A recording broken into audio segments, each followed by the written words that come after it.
The last time you saw Jenny McCrary, she was as beautiful as you had ever seen her. All done up in her favorite blue dress, and for once, she was barely even scowling. But she was also as dead as you had ever seen her, lying all still like in a cold open casket inside the cold, crowded funeral home on Harrison Street across from the McDonald's with the broken arches. Jenny McCrary was this girl you used to know, this woman you used to see. 2 years younger, smarter, alternatively a liberal and an anarchist, Jenny McCrary was this punk rock high school burnout who hated everything, but especially God and also her parents.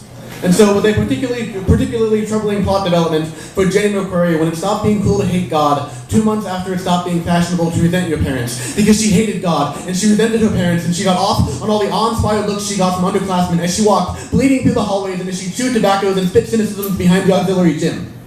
It is bullshit, she would say when she'd come over after 6th period. It was autumn. She was a senior. The leaves were orange and her face was always red. She'd say the new thing is positivity. Everybody's talking passion projects and community building and reading John Green books. Somebody actually wrote, "Always be awesome" on a bathroom stall the other day. It's crazy. People used to write the most horrible shit. At her funeral, all of her friends were there, and you recognize some, like this guy Greg, and her family was there too, an extended family, and members of the religious community, even though she stopped practicing years ago. And everyone lined up to eulogize this dead 21-year-old girl whose problems they had all, and you had all, swept underneath the rug like a tiny piece of cat shit. She was a beautiful girl, they said one by one. An artist, a thinker, in trouble but brilliant, and she was rough around the edges, but she had a sort of scrappy, underdog appeal to her like an 80s horror movie. Jenny's mother stood up last, and underneath the weepy veil, she said in a voice cold and monotone, Jenny was an odd girl. She liked strange things, and she would lock herself away in her room to recite poetry about oranges into her tape recorder. But she was a daughter. She was my daughter, and I am sorry that she is gone. And then everyone clapped, awkwardly and weirdly, and you clapped too, because you can be awkward and weird like that. And then one by one, you all piled out of the funeral home.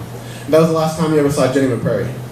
The last time you ever saw her alive, though, was at this coffee shop called Holly's last December. You ran into her as you were looking for the bathroom, and she was there with some new guy, who you guessed was sort of this old guy, because you'd seen him around before while you were still seeing Jenny. All of Jenny's friends were men, some of whom who had been in her pants, and some of whom who wanted to be in her pants, and one of whom who was a homosexual, and a few of whom who genuinely respected her as a person. So she was there with this guy Greg, who you would see once more at the funeral a few months later.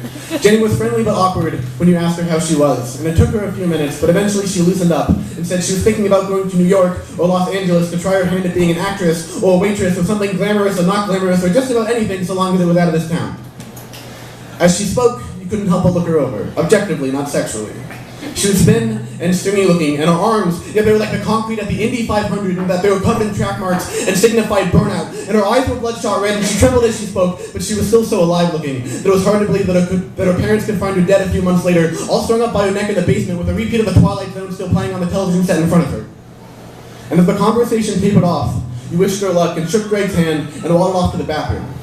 You urinated, and you washed your hands, and on the way out, you caught your reflection in the mirror, and you stared for a few seconds, imagining old girlfriends wearing white wedding dresses and you in a gray t-shirt. The last time you ever saw Jenny McCrary as an object of romantic affection, though, was in her room a few winters ago. She kissed you, then she touched you, then she begged you to be better. She said the best thing about you is that you're passionate and you're funny, but your jokes have all grown dark and morbid, and you haven't gotten excited about anything since Lost ended. And your schemes, they're like the Wright brothers' first stabs at the airplane, and that they're grand and they're ambitious, but they never quite get off the ground. And at that, you got indignant and you told her to screw off, and it launched into this giant fight that no one really lost, because no one ever really wins arguments with you, do they? You said bitch, you said whore, you said all kinds of misogynistic shit, because when your pride gets wounded, you get like a feral goddamn cat. By the end of all the screaming, you were tired, she was exhausted, you were done, she wanted to keep fighting, she started to start something again, but before she could, you said, I'm gonna miss being miserable with you, but I can't do this anymore. And it took her a few seconds to register what that meant, but when she caught it, her face contorted and she sprung up from her bed and said, kill me, love me, stuff me in a closet and cut my jugular, but don't leave me, please don't leave me. You left her like that, and after leaving her room for the last and final time and closing the door behind you, you stood there for a second, listening to her heave and sigh, to gauge her reaction, to gauge her togetherness. And after only a few seconds of what you can only assume was grieving, you heard the click of her tiny tape recorder and her confident voice reading off the words, I am a very ordinary orange. The more you think back on it, though, the more you start to realize that the last time you saw Jenny McCrary was really 1,000 times. There was the last time you saw her as an innocent, the last time you saw her as a friend, as a virgin, the last time you saw her as someone who was smarter than you were. But even still, going forward, you see her 1,000 more final times because you see girls like that all over the place, passed out drunk in a beanbag chair, tingling with excitement as they sniff drugs off a countertop, and shaking with exhaustion as they wait to be absolved outside the Catholic confessional. And it is the strangest thing, but they all look like Jenny McCrary. Thank you.